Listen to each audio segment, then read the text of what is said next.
नाशिक शहरातील पंचवटी परिसरात रविवारी संध्याकाळी एक हृदयद्रावक घटना घडली। पंचवटीतील टाळकुटेश्वर मंदिरासमोरील गोदावरी नदीच्या प्रवाहात एक रिक्षा वाहून गेल्याची माहिती मिळाली।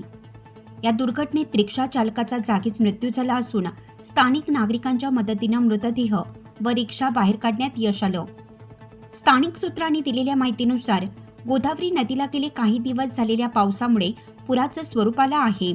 यावेळी रिक्षा टाळकुटेश्वर मंदिराजवळून जात असताना अचानक पाण्याच्या प्रचंड प्रवाहात सापडली। क्षणात रिक्षा आणि चालकासह नदीच्या पात्रात ओढला गेला। पाहता पाहता हा प्रकार घडल्याने परिसरातील लोकांमध्ये मोठी धावपळ उडाली। नागरिकांनी तातडीनं घटनास्थळी धाव घेत मदतकार्य सुरू केलं।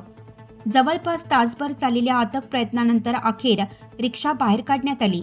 त्याचबरोबर रिक्षा चालकाचा मृतदेह बाहेर काढण्यात आला। या दुर्दैवी घटनेमुळे पंचवटी परिसरात हळहळ व्यक्त केली जात आहे।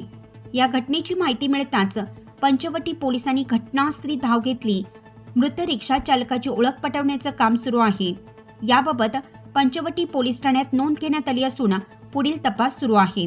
दरम्यान नदी काठावरील लोकांना वारंवार प्रशासनाकडून खबरदारी घेण्याचं आवाहन केलं जात आहे। मात्र अनेक जण धोका पत्करून नदीकाठच्या भागात जात असल्याने अशा घटना घडत असल्याची खंत नागरिक व्यक्त करत आहेत। गोदावरी नदीच्या पाण्याचा प्रवाह अजूनही वेगवान असून नागरिकांनी नदीच्या पात्रापासून दूर राहावे असं प्रशासनाने आवाहन केलं आहे।